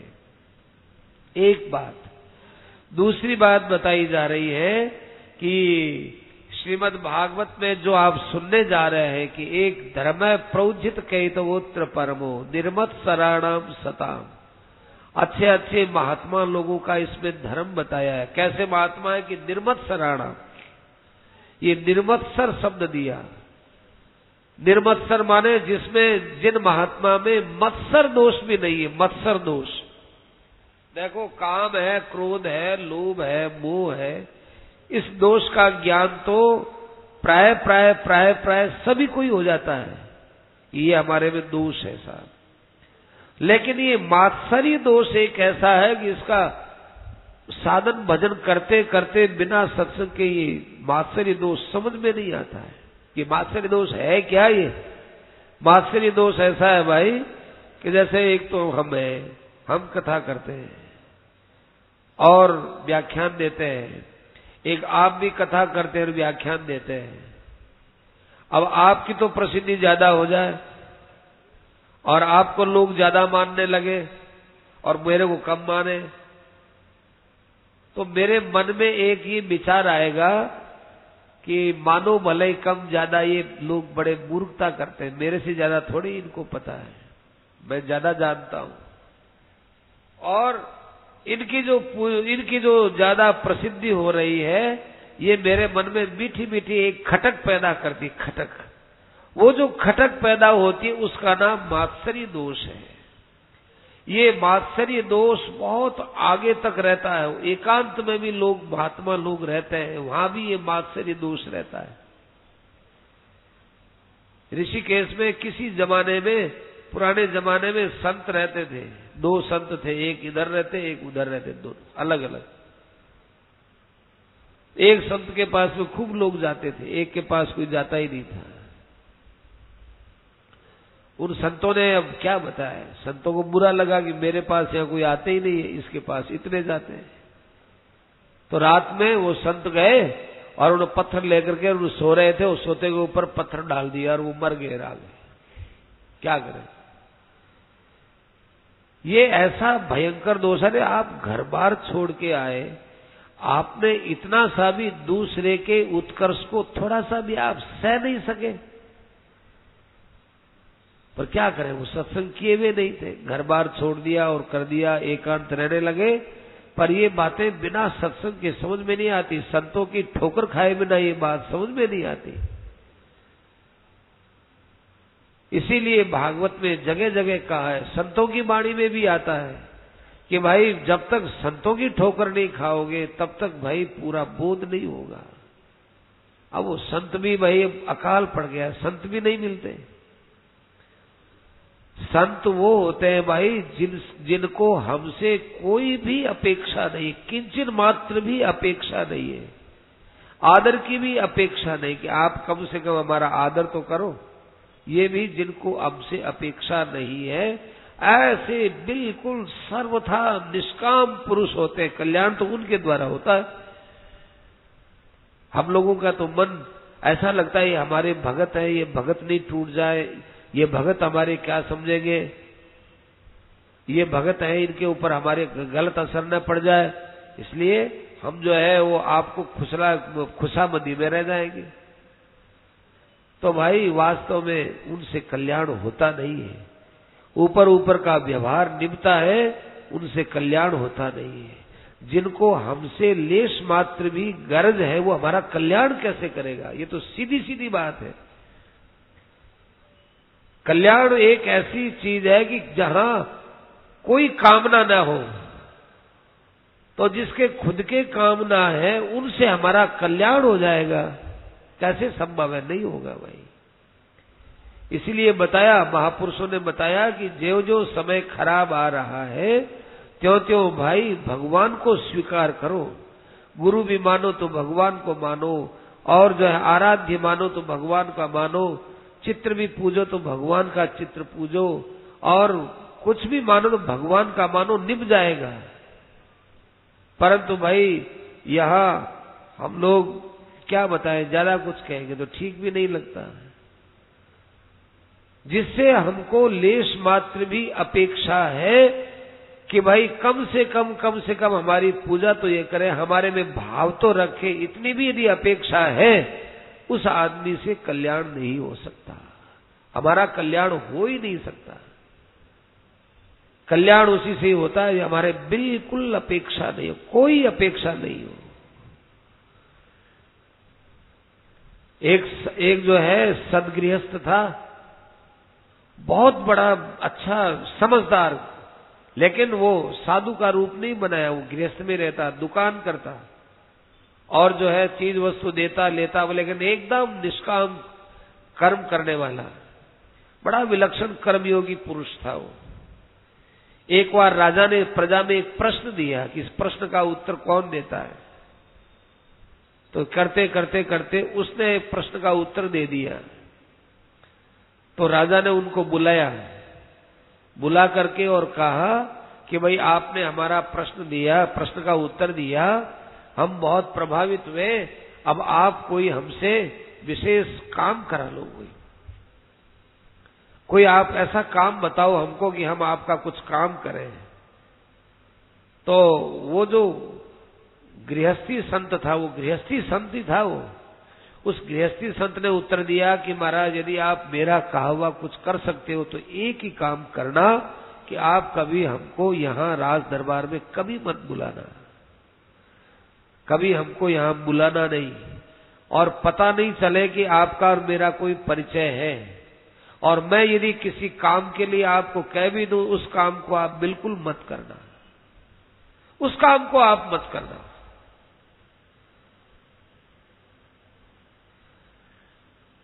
अब भाई एक बात कहूं, बुरा तो नहीं मानोगे, ये मशीन है, इधर मायू मायू की तरफ ही क्यों करते हो, इधर क्यों नहीं करते? घुमाते हो ना, पूरी घुमाते हैं ना, तब ठीक है।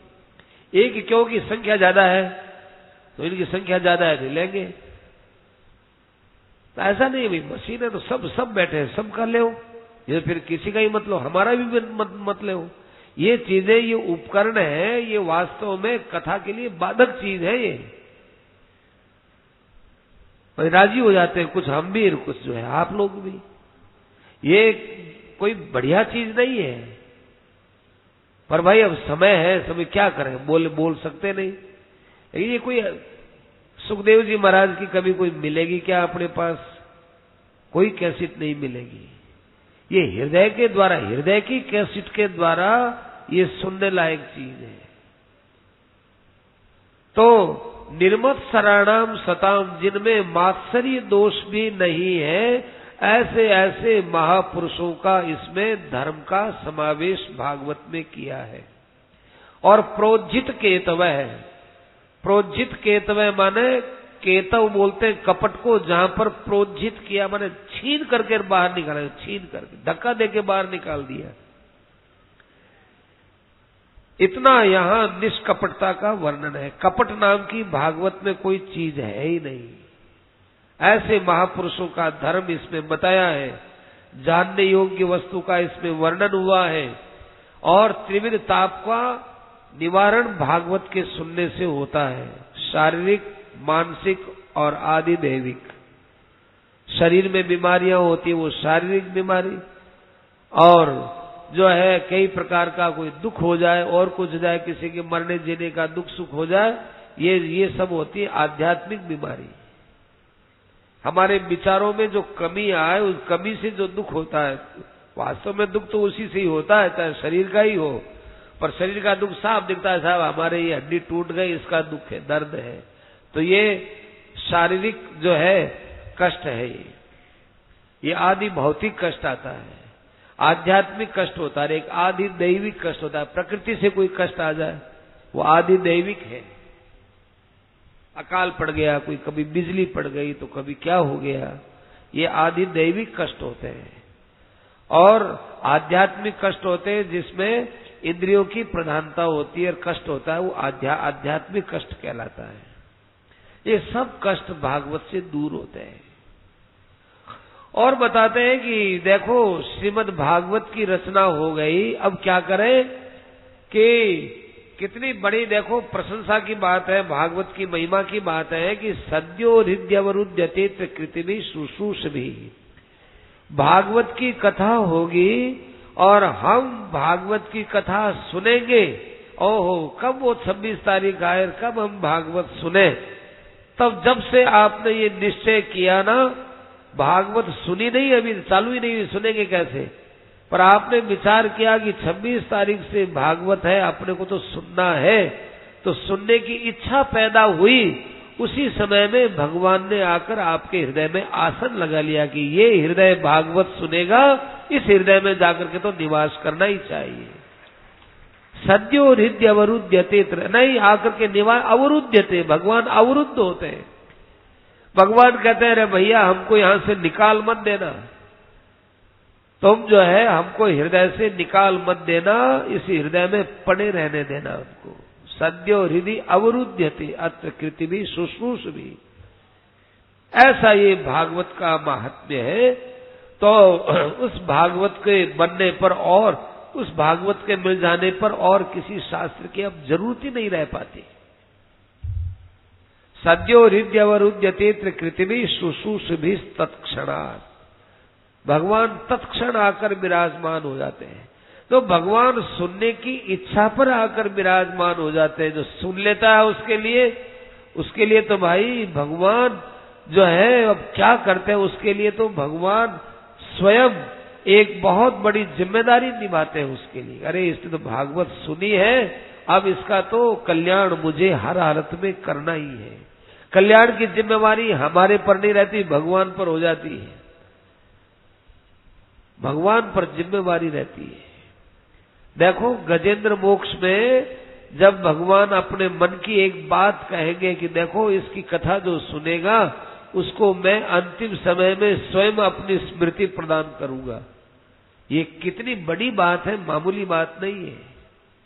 तो भागवत सुनने वाले को भगवान अपनी याद उसको मरते समय देते हैं कि मेरी याद आ जाए इसको। ऐसा उपाय रचेंगे, ऐसा कुछ करेंगे कि उसको भगवान की याद आ ही जाएगी। और मरते मरते भगवान की याद आ गई तो भाई सारा काम ठीक हो गया, सारी जिंदगी ठीक हो गई। अपने यहां मारवाड़ में देखो कुएं तो वैसे ही गहरे होते हैं। 300 फुट का कोई कुआं है और उसमें बाल्टी देगी और उसमें डोरी लगाई, बाल्टी नीचे गई, जाते जाते जाते जाते 300 फुट है तो 299 फुट जो है पानी वो रस्सी नीचे चली गई, 1 फुट बाकी बची, 1 फुट। अब 1 फुट यदि बाकी बची है तो अब 1 फुट तो अपने हाथ में, उसको लेकर के पूरे के पूरे 399 फुट वाली डोरी को हम लोग कुएं से निकाल सकते हैं। परंतु वो भी यदि चली जाए तो भी हमारे हाथ की बात नहीं। ऐसे ही जीवन का अंतिम श्वास है कि अब श्वास के बाद दूसरा सांस आने वाला नहीं है। उस श्वास में यदि भगवान का स्मरण हो गया तो सारी जिंदगी उसकी स्मरण में मानी जाएगी। कोई बात नहीं, सब जिंदगी इसका स्मरण, भगवत स्मरण हो गया। क्यों? क्योंकि अंतिम समय में इसका स्मरण हो गया। अंतिम समय का स्मरण बहुत कीमती है।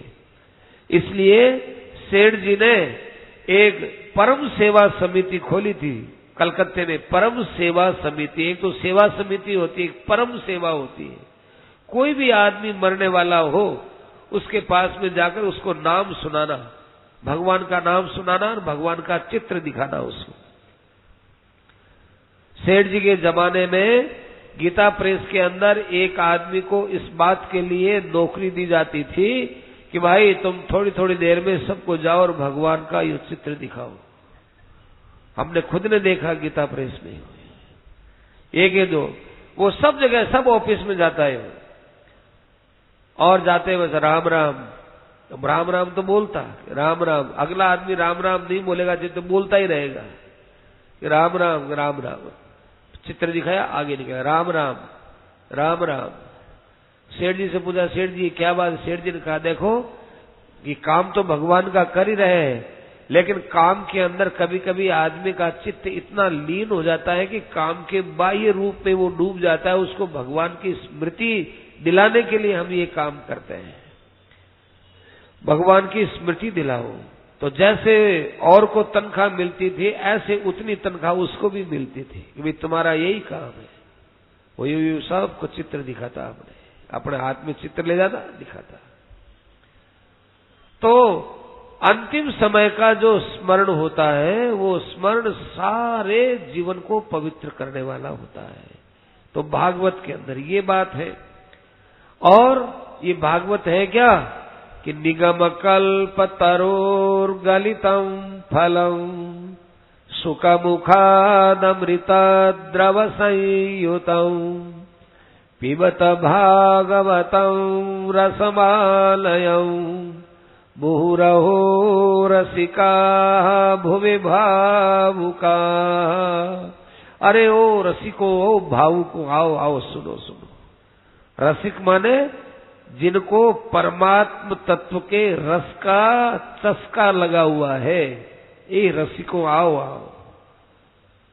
और भावुको, अर्थात परब्रह्म परमात्मा के सगुण रूप में जिनकी भावना हो चुकी है, ऐसे भाव को आओ आओ आओ, एक फल खाओ। ये भागवत रूपी फल है। कैसा फल है जी? ये भागवत रूपी फल है, जो अनेक शास्त्र रूपी वृक्ष से बना हुआ बहुत पका हुआ मीठा फल है। ये फल गलितम फलम, गलित फल, गलित माने सीधे सीधे गलित माने अपन के गला हुआ, गला हुआ तो सड़ा हुआ होता है। यहाँ गलित का अर्थ है कि पक्वम फलम, पका हुआ फल, एकदम पका हुआ। गलित माने परिपक्व फल है, ये पका हुआ फल।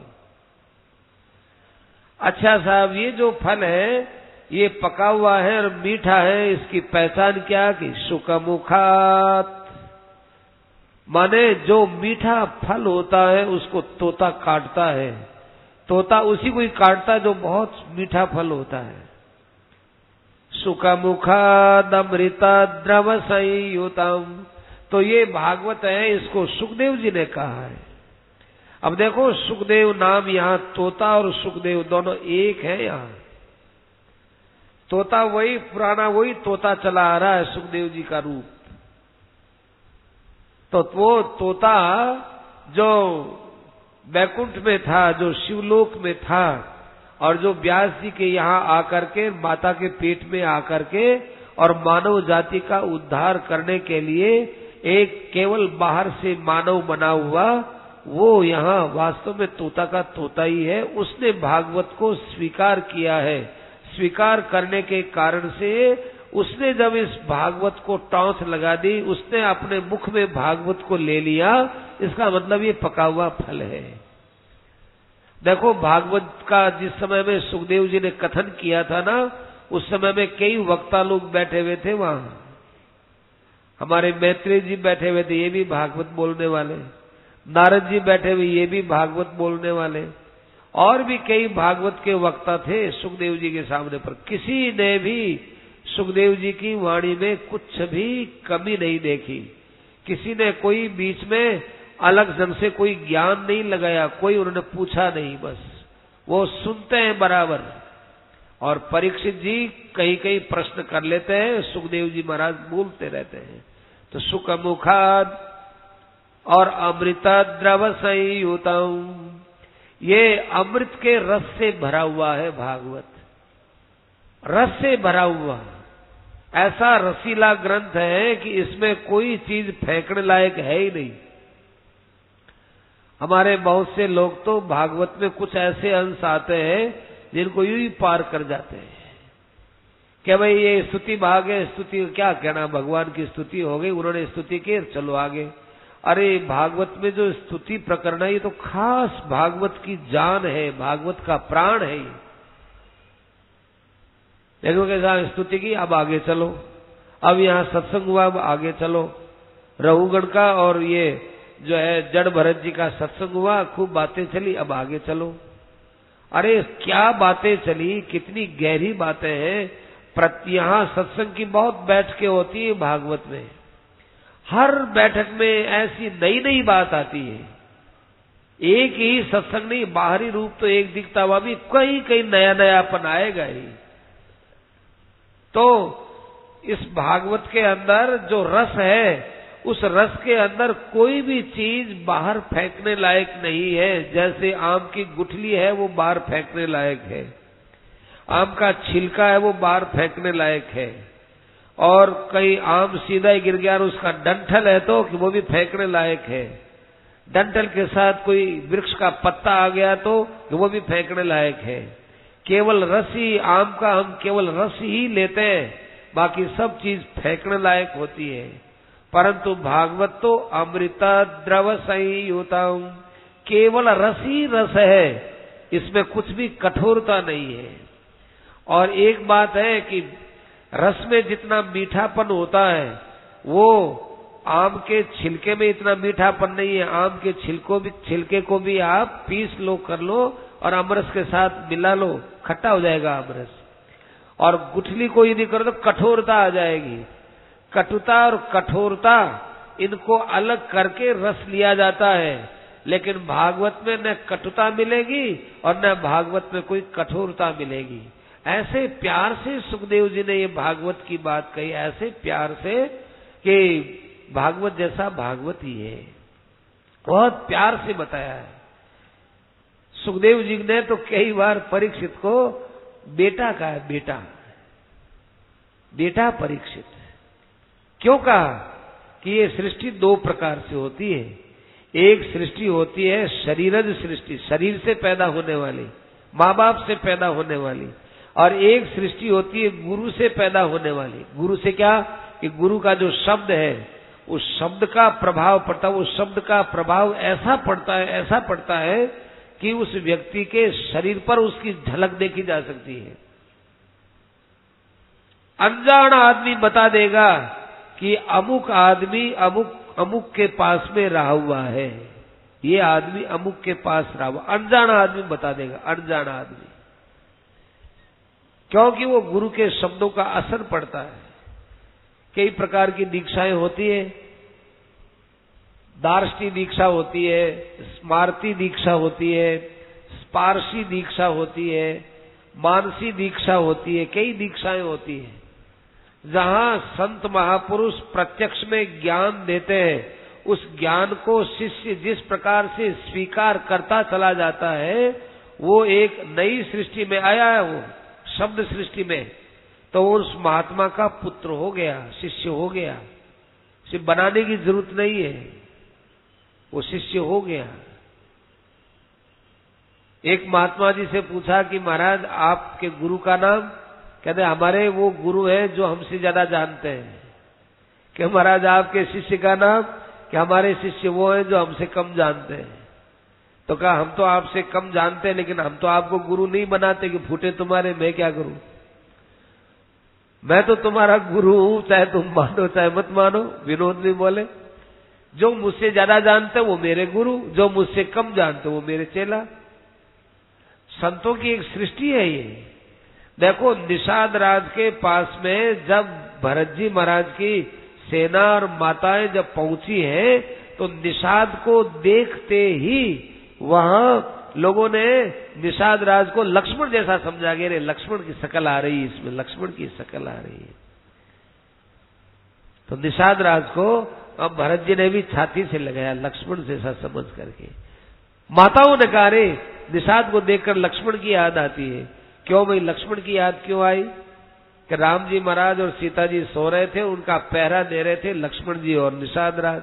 उस समय में लक्ष्मण जी ने उनको ज्ञान दिया, निषाद राज ने बहुत तत्पर होकर के वो ज्ञान ले लिया। तो लक्ष्मण का भाव, लक्ष्मण का लहजा और लक्ष्मण की शकल उनमें उतरी आई। तो परीक्षित जी को कई बार सुखदेव जी ने बीच में तात कहा है, बेटा, प्यार से कहा बेटा। कभी तो महाराज कहा हे महाराज, और कभी कहा कि ए तात, ए पुत्र। भगवान ने नारद जी को कहा है कि पुत्र मां खिदय, बेटा चिंता मत करो। भगवान ने कहा नारद जी को।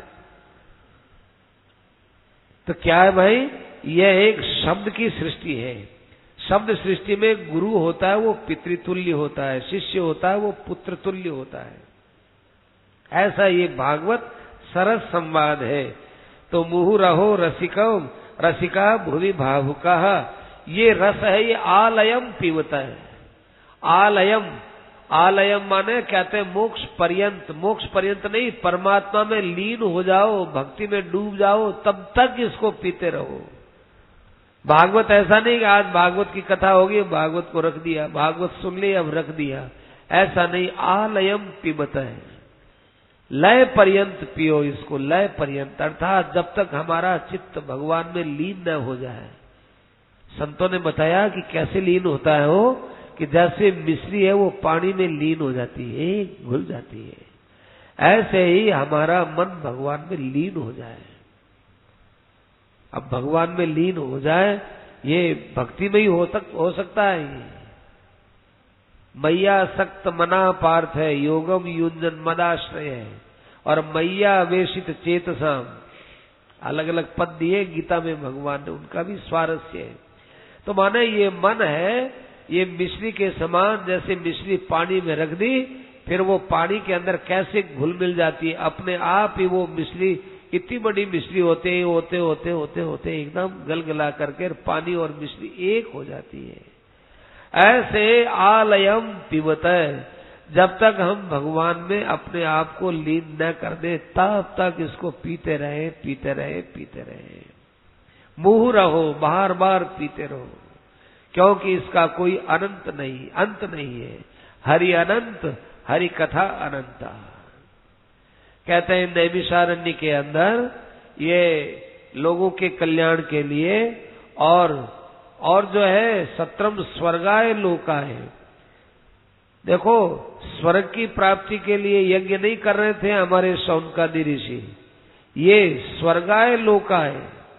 तो स्वर्ग लोक की तो साफ ही बात है ना, स्वर्गाय लोकाय का अर्थ है स्वर्भी गीयमानाय लोकाय, माने देवता लोग भी जिसका गुणगान करते हैं, ऐसे परब्रह्म परमात्मा के धाम में पहुंचने की इच्छा से उन्होंने ये एक यज्ञात्मक कर्म चालू किया। 1000 वर्ष का एक यज्ञ रूप कर्म चालू किया। हम यज्ञ करेंगे हजारों वर्षों का, ताकि उससे फिर आगे हमारा कल्याण हो जाए, भगवान के धाम में पहुंच जाए। ऐसा विचार करके उन्होंने ये यज्ञ किया। अब वो यज्ञ कर लिया, अब यज्ञ वगैरह कर करा करके, और दोपहर का जब खाली समय था, उस खाली समय में एक बार की बात है कि सूत जी उनको मिल गए। अब देखो यहां बताना क्या चाहते हैं, भागवत की महिमा, भागवत का प्रभाव, कि सूत जी महाराज वहां पहुंचे तो शौनकादिकों ने उनसे प्रश्न किया, और सूत जी महाराज भी जो बता रहे हैं, सूत जी महाराज जो बता रहे हैं वो शौनकादि ऋषियों के पास ही पहुंचे। क्यों पहुंचे? इसलिए पहुंचे कि वो भागवत सुनकर के आए थे, सुखदेव जी की भागवत। सूत जी महाराज खुद भागवत में बैठे थे वहां, तो सूत जी भागवत को सुनकर के इतने मस्त और आनंदित हो गए, उन्होंने विचार किया कि यहां जितने लोग बैठे, जैसे वेदव्यास जी महाराज बैठे हैं, जैसे नारद जी बैठे हैं, जैसे मैत्रेय जी बैठे हैं, अब इन्होंने तो अपना जितना काम करना था वो कर लिया, लेकिन भागवत वास्तव में जन जन तक पहुंचे, इसके लिए क्या करो कि जिन्होंने भागवत नहीं सुनी है उनको भागवत सुनावे। तो सूत जी महाराज घूमते रहे कि किनको सुनावे किनको सुनावे किनको सुनावे। इस अधेड़ बुन में चलते चलते उनको, अरे नैमिषारण्य के अंदर 80,000 ऋषि मुनि और कल्याण की इच्छा से बैठे हैं। तब सूत जी महाराज वहां उनके पास पहुंचे। तब जो है उस समय में पहुंचे तो शौनकादि ऋषि आए, उनको चारों तरफ से घेर लिया, बड़ा आदर किया, और आदर करते हुए वो कहने लगे कि महाराज आपने तो बहुत पुराणों का भी अध्ययन किया है, इतिहास आदियों का भी अध्ययन किया है, और भगवान वादरायण ने जो जो ग्रंथ लिखे हैं वो सब आपको पता है, तो अब आप हमारे से बड़े हो, तो ब्रूहु ब्रूयु स्निग्धस्य शिष्यस्य गुरवो गुह्यम अप्युतय। जो गुरु लोग होते हैं, महापुरुष होते हैं, वो अपने अंदर छिपाने लायक चीज को भी प्रकट कर दिया करते हैं। ब्रूयु स्निग्धस्य शिष्यस्य गुरवो गुह्यम अप्युतय, वो कहना नहीं चाहते हैं, पर उनके पास में शिष्य आता है तो शिष्य का भाव एकदम जो है खींच लेता है, उनके गुप्त भाव को बता ही देते हैं। ऐसी बातें हुई है। सेठ जी के पिताजी थे, उनके बांकुड़ा में थे सेठ जी, चूरू में थे उनके पिताजी, तो तार आया कि आपके पिताजी की तबीयत बहुत खराब है। तो सेठ जी तत्काल बांकुड़ा से रवाना हुए, स्टेशन पर आए, तो वहां पर बात किसी ने पूछ लिया कि सेठ जी आप बताओ कि आपके पिताजी का शरीर रहेगा कि नहीं रहेगा। सेठ जी ने कहा कि भाई हमको तो पता नहीं, और न हम पता करना चाहते हैं, क्योंकि इससे कोई लाभ नहीं, रह जाएगा तो सेवा कर लेंगे, चला जाएगा तो भाई आके हम क्या कर सकते हैं, भगवान का जैसा विधान है। तो ऐसे करते करते एक आदमी ने बहुत चतुराई से कहा कि सेठ जी आपके पिताजी को मेरी तरफ से चरण वंदन बोल देना और उनकी तरफ से जो आशीर्वाद मिले वो आप हमको आकर के सुना देना। सेठ जी का जरूर सुनाऊंगा। कि सेठ जी के मुंह से निकल गया कि जरूर सुना दूंगा। तब कहा बस ठीक है, हो गया हो गया। तब सेठ जी चमके हो, अरे तूने तो मेरे मन की बात निकलवा ली भाई। आपके पिताजी को चरण स्पर्श बोल देना और वो जो आशीर्वाद देवे वो आकर के हमको बोल देना। तो मतलब वो रहेंगे तब ना आशीर्वाद देंगे, और वो आशीर्वाद देंगे तो आप जो है हमको कहेंगे, इसका मतलब है आप जाओगे मरेंगे नहीं, और जो है आप बोल देंगे हमको उनका आशीर्वाद हमको बता देंगे आप। अरे बड़ा होशियार निकला है। तो ये बात गुरवो गुह्य मप्युत है, जो गुरुजन होते हैं वो अपने मन की गुप्त बात भी स्नेही शिष्य के सामने, श्रद्धालु के सामने व्यक्त कर ही देते हैं। आज तक ऐसा कोई संत नहीं हुआ जिसने अपने मन की पूरी बात बताई हो, और आज तक कोई ऐसा संत भी नहीं हुआ कि जिसने अपनी कोई बात छिपाई हो। माने जिस स्थिति में स्थित होकर के संत रहते हैं उस स्थिति में बात करने वाला उनको आज तक कोई नहीं मिला। वो जिस स्थिति में रहते हैं उस स्थिति में कौन मिले उनको, कोई बात करने वाला नहीं मिला। और वैसे संत महात्मा अपनी सब साधना की ओर की सब बात जो है वो बता के ही जाते हैं। अपना पूरा, कोई भी संत है वो संसार में अपना अधूरा काम करके नहीं जाते, वो जितना उनका काम है वो पूरा करके जाते हैं। तो कहते हैं ब्रूयु स्निग्धस्य शिष्यस्य गुरवो गुह्यम अप्युत। गुरुजन है वो छिपी हुई बात को भी, छिपाने लायक बात को भी शिष्य के सामने तो प्रकट कर ही देते हैं। तो अब देखो यहाँ पर आख्याही, ब्रूही ऐसे करके 6 प्रश्न किए हैं, 6 प्रश्न। तो उसमें ही उन्होंने कहा कि महाराज एक बात बताओ कि मनुष्य का निश्चित कल्याण किसमें होता है।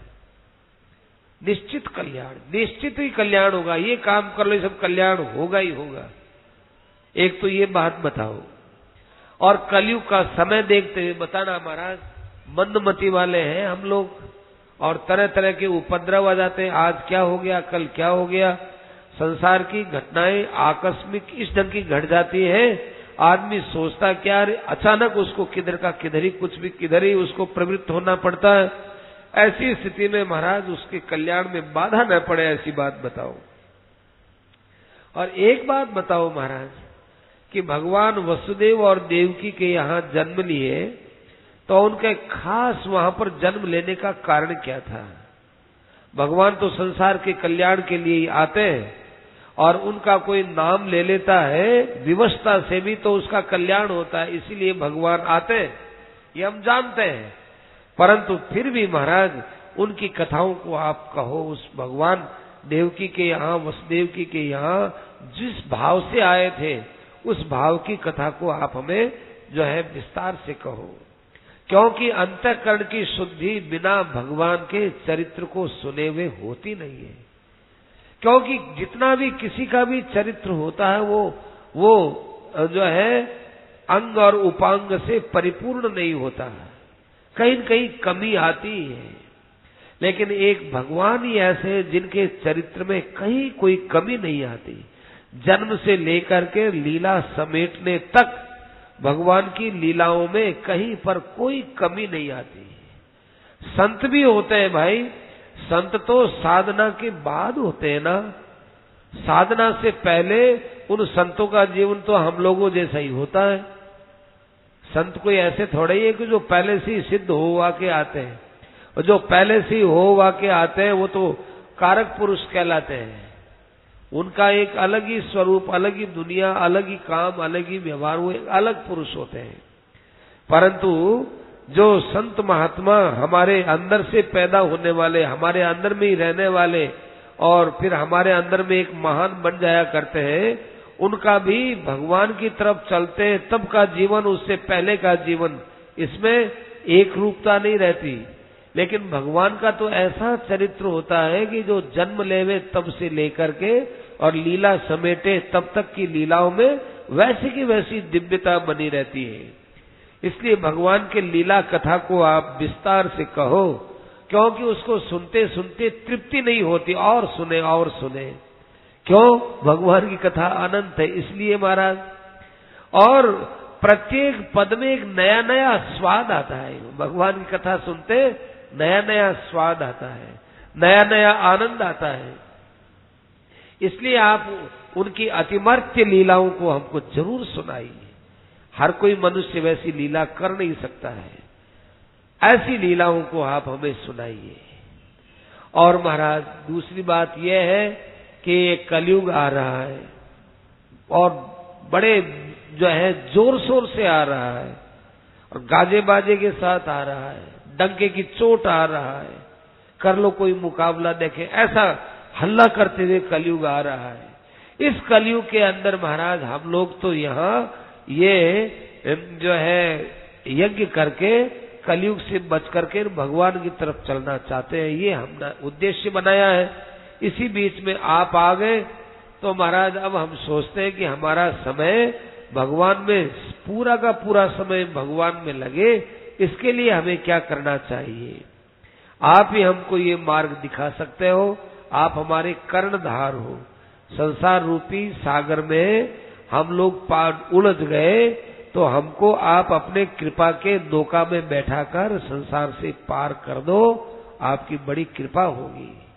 और एक हमारे मन के अंदर शंका है कि जब भगवान इस धरा धाम को छोड़ करके अपने धाम में निवास करने लगे, तब जिस धर्म की रक्षा के लिए वे आए थे, वो धर्म अब जाकर के और कहाँ शरण को प्राप्त हुआ है, ये आप हमको बताइए। धर्म है कम शरणम गत है, धर्म किसकी शरण में गया, धर्म कहाँ जाकर के ठहरा, ये हमको बता दीजिए। तो भाई ये प्रश्न सुन करके, ये बस यही प्रश्न चाहते थे हमारे सूत जी महाराज कि कोई हमसे, अरे हमने भागवत सुखदेव जी के मुख से सुनी है, कोई हमसे अच्छा प्रश्न करे तो हम बताएं। तो इससे अच्छा कोई उनको वहां पर प्रश्न मिला नहीं था। तो सूत जी महाराज वहां आए और बड़े आनंदित होकर के अब जो है उनके प्रश्न का उत्तर कैसे देते हैं, वो भाई अपने आधे घंटे के मध्यम विश्राम के बाद, जब दूसरा सत्र अभी बैठेगा, दूसरा अपने दोबारा बैठेंगे, तब जो है वो कथा आगे कही जाएगी। जितने आप लोग कीर्तन कीजिए, जितने आप लोग कोई जो है अपना मध्यम विश्राम के अंदर होने वाला काम कर लीजिए।